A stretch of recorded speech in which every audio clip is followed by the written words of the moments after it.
This fighter needs to be released immediately from the UFC. This fighter comes from Sao Paulo, Brazil, a beautiful place, a lovely place, but this man pulled off his best Stephen Hawkins impression on the weekend, where he was flapping his arms like Helen Keller if she ever walked into an octagon. I do not know what happened, but let's talk about it. If you haven't clicked it yet, I'm obviously talking about Rodolfo Bellato. Rodolfo, basically has been just a nuisance in the UFC. He's been nothing but, I'd almost say, trouble. Not that bad, but he's been nothing realistically but trouble. 2 fights cancelled in the UFC, and he's only got to fight 2 times in the promotion. Well, 3 if you count his last 2 performances, which I wouldn't. Of course, he came off the Contender Series. He came off a certain Bald Man show, so they're obviously going to try their best to keep him. And yeah, I just thought we'd talk about most of the disasters that he's had. I think it's very clear the one we should talk about first is the Paul Craig upkick. Now, the Paul Craig upkick, I was watching this live. I was a bit drunk. I won't lie, a bit drunk, up money from the casino, but I was just kind of sitting there just like, what the fuck is going on? Paul Craig lands the upkick. As you can see, Paul Craig lands the upkick. It does hitting, letting, like, neck or jaw. Look, I'm not going to say anything about him flopping, faking. I'm not someone to pick, I'm not someone just to go jump on a fighter once you enter the octagon, you're a warrior. I don't think he'd be faking it. It's suspicious for the way that he falls down, looks at the ref, then hits his head back, which I think is almost where nearly he puts so much weight to kind of fall back, he nearly knocks himself out through that. I'd say the delayed reaction could be a combination of the kick and that on hindsight. With the delayed reaction, he wakes up more dazed than anyone else, kind of like Helen Keller almost, kind of scrambling towards you. I think there's 2 options to do.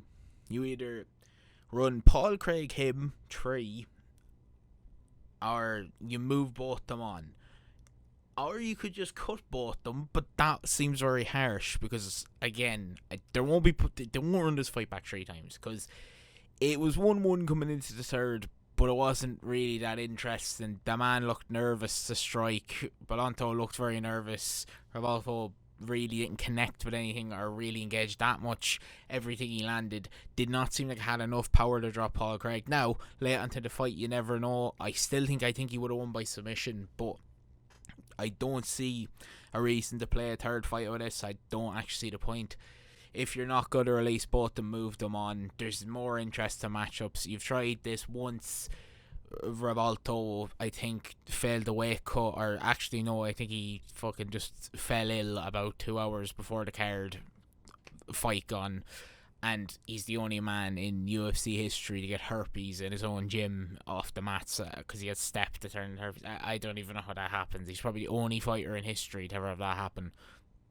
It's very, very, very, very strange. But then you do look at it as well of how the UFC would probably get sick of him because of that performance against Jimmy Coote. I genuinely believe Stevie Wonder would have had a better fight. I've never seen someone look so confused of what to do in the octagon. That's one of the worst performances I've seen in the UFC in a long time. He came out there pure star-eyed. He just got lucky that he was fighting Jimmy Coote. To go with this, I don't know what the UFC are going to do.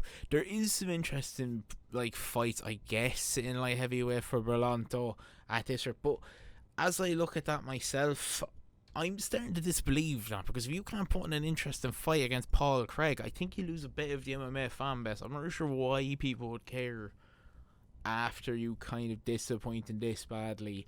Like, the man has had a draw. He's beaten Ilir Pretoria, who should have never been in the UFC, and Paul Craig, as a no contest, is not a very interesting record, and you have a cancelled fight with Paul Craig. Funny thing is, you have a cancelled fight with Omar Sarr, and I'm honestly saying that it could beat Omar Sarr after that performance against Manifield. Like, Omar Sarr looked awful. But, do you know what? Ivan Erstelan, there would be a very interesting one, because Ivan Erstelan will probably get the win there. Actually, that's probably what I would make. Yeah, I'd say if the UFC give another fight to Belanto, I think you might as well just make it like Aslan. There's no point to Paul Craig. Just let him go fight someone else in this kind of dying division. If he's going to get herpes from his gym, that would have been lines to cut him originally, because that's the craziest thing I've ever heard in MMA and a sport. You're going to bleed all over someone, and I don't think I have to say it for how weird it is.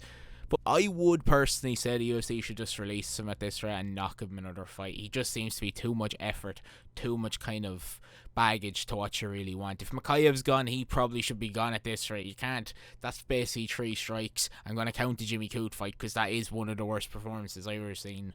That's fucking illegal. Usually if it's 2010, 2011 Dana, he'd be gone. He's done. That's going to be the video. If you did enjoy the video, please hit the like button or hit subscribe. I'll see you next one. Peace.